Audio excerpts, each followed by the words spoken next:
Mic check 1 2. Good afternoon. Welcome to Coach Pruitt's Monday press conference. Coach will make an opening statement, and then we'll take questions. Please hit the raise your hand function, and we'll call on you. Coach.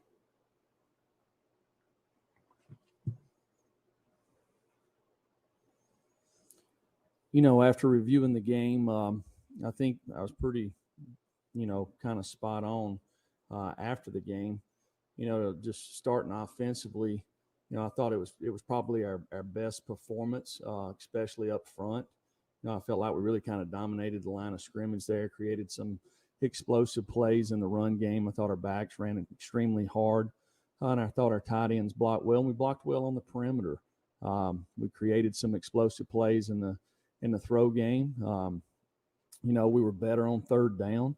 Thought we'd done a nice job getting in manageable third downs when we got behind the sticks a little bit. The one of the biggest plays in the game is obviously the interception down there. We kind of dominated the drive going down through there and made a mistake, and which turned in for points for the other team. I thought defensively, with the exception of one coverage, we made a mistake on there. And made a couple of mistakes on third down. I thought with the different things that they gave us, it done a pretty good job stopping the run. But to me, the big difference in the game defensively is getting off the field on third down. Couple of third and 4 and 5s there that we didn't match some patterns the right way. Had a couple of chances to finish on the quarterback and didn't. They extended plays, and then in the kicking game, we really didn't create an advantage. We had one really good kickoff return, and we had one really poor one. I thought our kickoff coverage was fine, and then I thought Paxton Brooks continues to punt the ball well, and so that's a positive. So just looking at the game, I felt like from a effort, toughness, competitiveness, thought our kids tried to play for 4 quarters, play together. And tried to find a way. But we still, there's probably 6 or 7 plays in the game that were the difference in the game that, we need to be on the other side of, and we wasn't. So with that, I'll take any questions about that game. Questions? We'll start with David Pascal, then we'll go to Jimmy Himes. Jeremy, with Vanderbilt up, can you just talk? Vanderbilt seems to be playing its best ball of the year. When you talk about your team, I mean, was Saturday one of it? I mean, you said it was its best offensive, but if I ask best ball of the year, do you go back to Missouri? No, we played much better in this game than we did in Missouri. To me, offensively, I think if you look at us over the course of the season. If you take away turnovers, we have a thing that, we call it a War Daddy board, but just trying to figure out, did these guys play the right way? So to make that board every week, you got to play the right way. You got to play, not have very many mental errors, play with toughness, effort, just compete the right way. So, as the season has went, to me, we've had more guys on that board. The one thing that, to me, that has really kept us from being where we want to be is we've made some critical mistakes in some games that has kept us from doing that. When you look at Vanderbilt, spent a lot of time on them yesterday, and I think offensively, they're spreading the ball around. They're playing fast. I think they got really good running backs, playing with a young quarterback that has gained some confidence as the season has went. Got good playmakers on the outside. They played really good against Florida. Had a chance to beat Mississippi State there a couple of weeks ago. So, Derek's teams always play hard. I think he does a really nice job getting the guys to believe in what they're doing and playing hard, and they always have. What's the Emerson update following the other night? Coming out of high school, Greg had a really bad injury. Didn't get a chance to play his senior year, and he just got a little bit of a twist there on an old injury. I think he'll probably be day-to-day this week. Jimmy? Jeremy, as far as Eric Gray, it looks like he's becoming an elite running back. What makes him special? Is it his balance, his speed, his vision? What are the things that makes Gray so good? Well, I think when you look at his preparation, him and Ty and the whole running back group, those guys are really good competitors. They compete every week. They compete every day at practice. They're really good students. They're good leaders, so they try to do it the right way. And I think Jay's done a really nice job with them, continuing to kind of take them to the next level there. And I thought Saturday was probably Eric's best game. I thought the touches that Ty had a good game too. And in regard to the pick six, I saw Gary Tanner looked like he was checking when he went to the line. Was he checking to a different player? Or was he just calling the pass protections there? No, he wasn't checking. That was an RPO. We obviously were late throwing the football, and he knows that we can't do that, and just made a mistake. Go Austin Price and David Oven. Coach, I know you normally get around to testing back on Monday or everything clean with that. It's one of the reasons we didn't practice yesterday. Just if you look within our conference, it seems like some of the teams that have traveled the week before, we've been fortunate this year, but just kind of from a precautionary standpoint, we didn't practice yesterday so we could get this testing back today. It's still coming in. So as we get the final results, we'll have a little better idea this afternoon.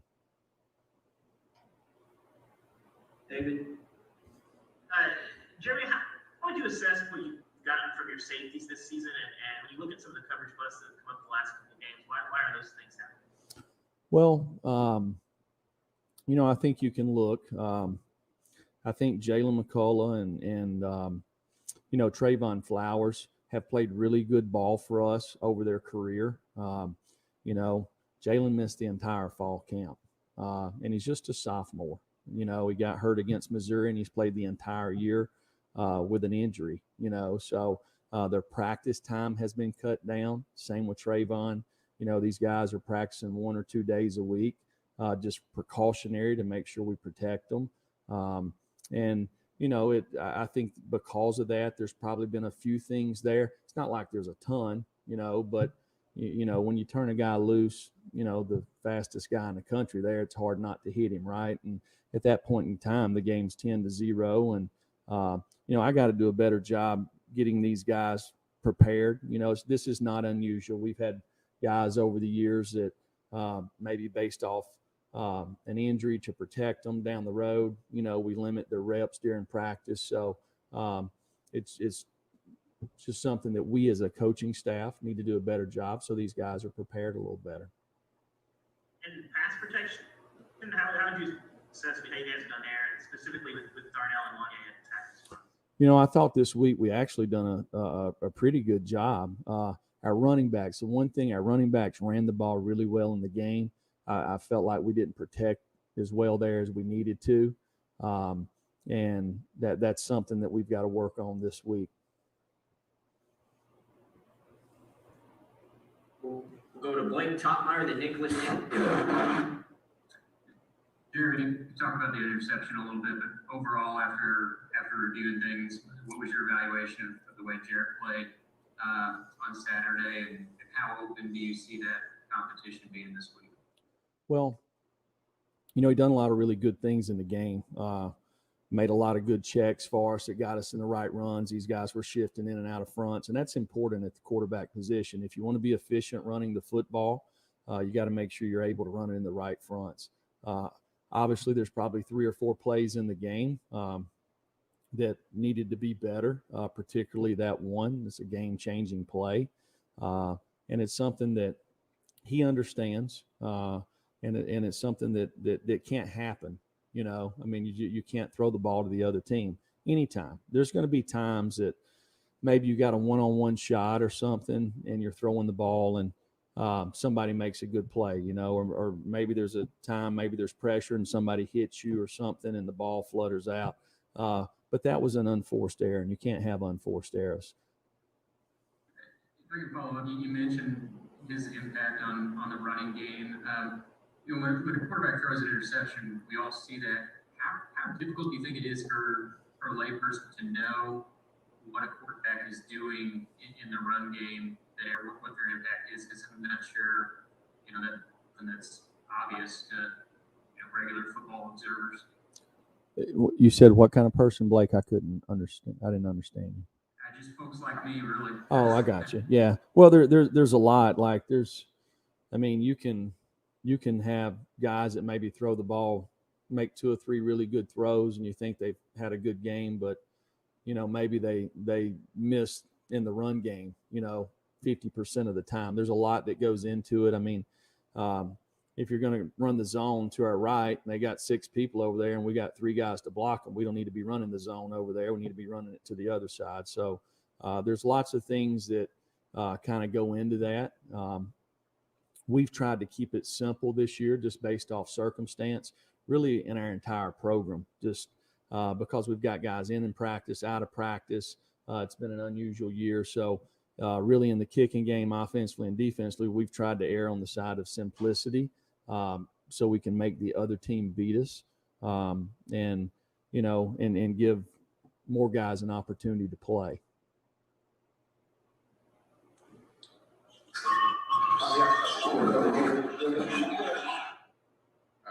Following off the previous question a little bit, just after reviewing the film from Saturday, what is your assessment of Harrison Bailey's performance in the fourth quarter, especially on that touchdown drive? And just talk about his development from the time he stepped on campus, considering the weird offseason that you all had to now in terms of his development as a quarterback. Right. So I think if you go back to the Kentucky game, I think Harrison got in 1 drive there. I'm not sure how many plays, maybe 8 to 10 plays in that game against Arkansas. Probably very similar, might have been a little bit more, maybe 10 to 14. And then Saturday, I think he got in 2 drives there. The one thing about him that I've really liked is I've liked his presence. He seemed to be pretty calm. He stepped in there and made 2 or 3 really good throws. Not all of them were caught, but he made 2 or 3 good throws. I feel like he kind of took what the offense gave him. If you go back and look, one thing that I really liked about it is the fact that he didn't really get any live reps much during fall camp. So these are kind of like his opportunities, and I thought he's taking advantage of them.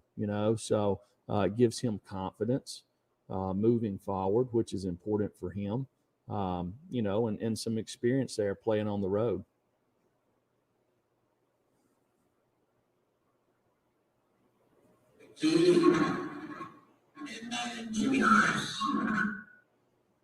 Coach, when it comes to pass coverage, how would you assess your secondary and linebackers' ability to recognize things pre-snap recognition? Well, it's interesting you say that, because it's my belief that before every play, there's lots of things that need to go through every defensive player's mind before the ball's ever snapped. What's the score in the game? What's the quarter? Where they at on the field? What's the down and distance? What personnel's in the game? Look at the formation. Does it? Some teams change based off running backs, where the wide receiver locations. There's lots of things that go into that. The best teams that I've been a part of, most of the time have experienced players that kind of play the plays. That's the way I like to put it when it comes to defensive football. You want to be as aggressive as you can possibly be as a defense, but at the same time, you want to have simplicity so you can just play the plays. I think particularly this last game, is a team that's very important to do that.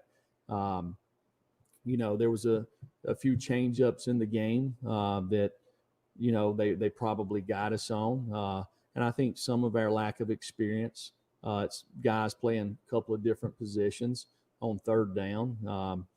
They converted a couple of third downs because of that. Jeremy, with this losing streak, do you feel the players have kept a pretty good attitude? Yeah, Jimmy, these guys are they work extremely hard. They prepare the right way. They compete at practice. They're smart guys, right? So most of these guys, they were, except for the freshman class, they were all here, when we went on an 8-game winning streak, right? So, one thing that we try to do is after every game, we'll do it today. We go back and we have a meeting on the things that we've done really good, the things that we've done really bad. And more times than not, it's all about us. It's really not about the other team, whether it's execution, whether it's effort, whatever it is, so these guys have seen when the difference, the little things that it takes to be successful and the little things that maybe keeps us on the short end of the stick, so to speak. So, I think we've got good leadership. I think the guys continue to work hard. I thought they played hard other night. There's just 4 or 5 plays in every game that changed the game. And we've not been able to be on top on those plays.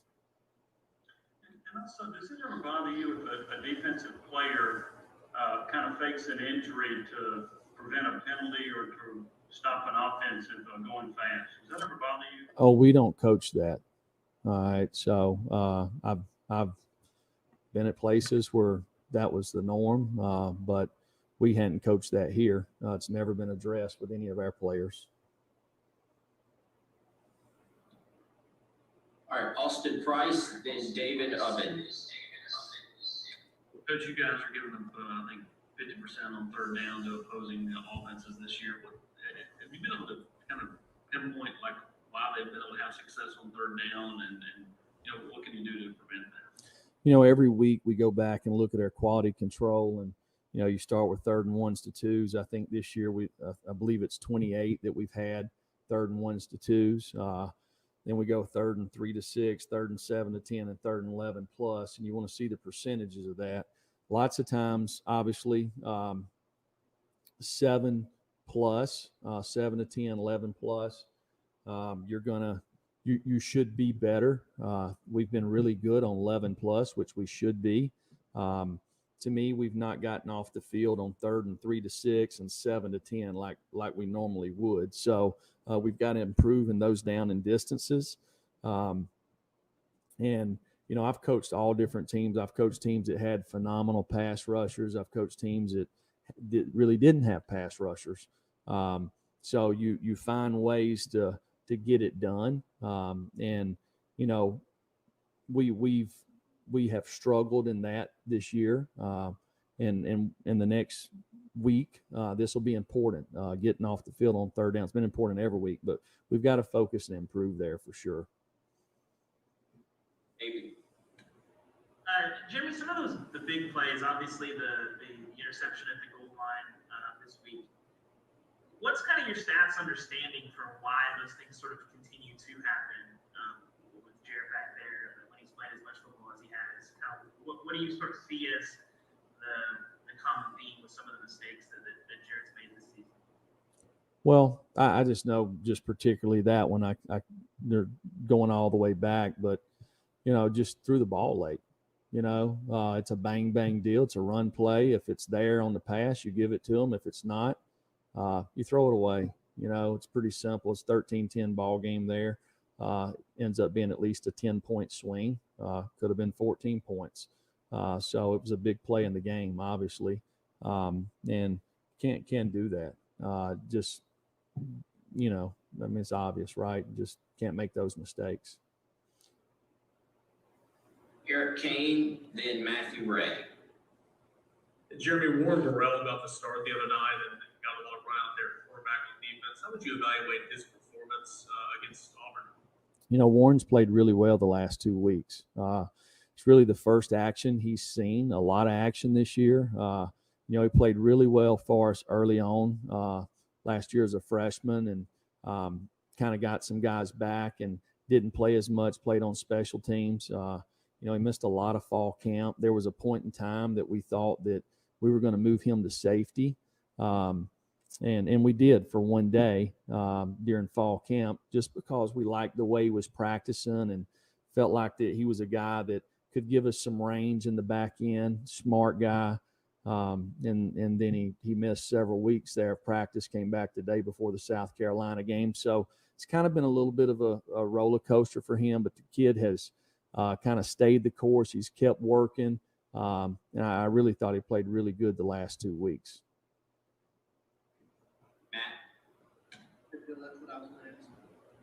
Okay, we'll go Jimmy Himes and Nicholas Hill. Jeremy, Mississippi State played against Georgia with 49 players. And I wonder, would you do that? Or would you think that's a disservice to your team? Or would it depend on who's out? How do you look at that? I think the first thing is just the safety of the players. I mean, you might only have 5 guys out. You might have 80 scholarship guys, but what if all 5 of them are centers? I don't know. I think that's the first and foremost. You just got to look at the safety of the players, and I think every circumstance is obviously probably different. And if I'm not mistaken, Jimmy, that might be the first time that actual numbers have been released this year. In these situations. I mean, how many people have been out in the other games? Nobody really knows, right? Also, what was injured to Tyler Barron? The what? Tyler Barron, I saw him go down. What was his injury? I don't know that he had an injury. I don't know what injury he had. Okay. Yeah, I mean, I don't just saw know. him go down. Yeah. No, I mean, these guys go down all the time, so I don't know exactly what injury wasn't on the injury report this morning. So. All right, we'll go to Nicholas Hill. All right, Coach, considering this Thanksgiving week, just what are your plans for the week? Are you guys planning on practicing on Thursday? And additionally, just how do you approach the Thanksgiving week? Is it a little different from a normal game week, or do you just try to press forward as normal for Saturday's game? No, I think it changes when you play away. You obviously travel on Fridays, so everything is sped up. We always practice on Thursday, so we'll move it in the morning and give the guys some time off in the afternoon. Last question, Steve Moll. Coach, what were your big takeaways from Auburn? Well, just kind of looking at it, for us defensively, we only gave up 3 explosive plays. That's probably the least amount we've given up against these guys in all my years of coaching. So, our problem was we didn't get off the field on 3rd down, and we gave up 1 big explosive play that resulted in a touchdown. Thought offensively, I thought, we moved the ball extremely well in between the probably the 20 to 20. But we didn't create enough explosive plays, I believe, in the throw game to get some cheap points there. And we didn't come away with enough points. Offensively, was there a big difference between Gus's offense and Chad's offense from what you saw? Yeah, there's, I think Gus has a unique style of, if you've played him over the years, like a lot of us have, he gives you a lot of different looks. I feel like Chad has been more conventional, so to speak. And I think each week they have taken a little bit of Gus's stuff and sprinkled in. Like other night, we got a lot what we call chevron unbalanced motion out of some Stanford formations, which they hadn't showed much this year, but it's some of the flavor that they've had in that family of football for a long time.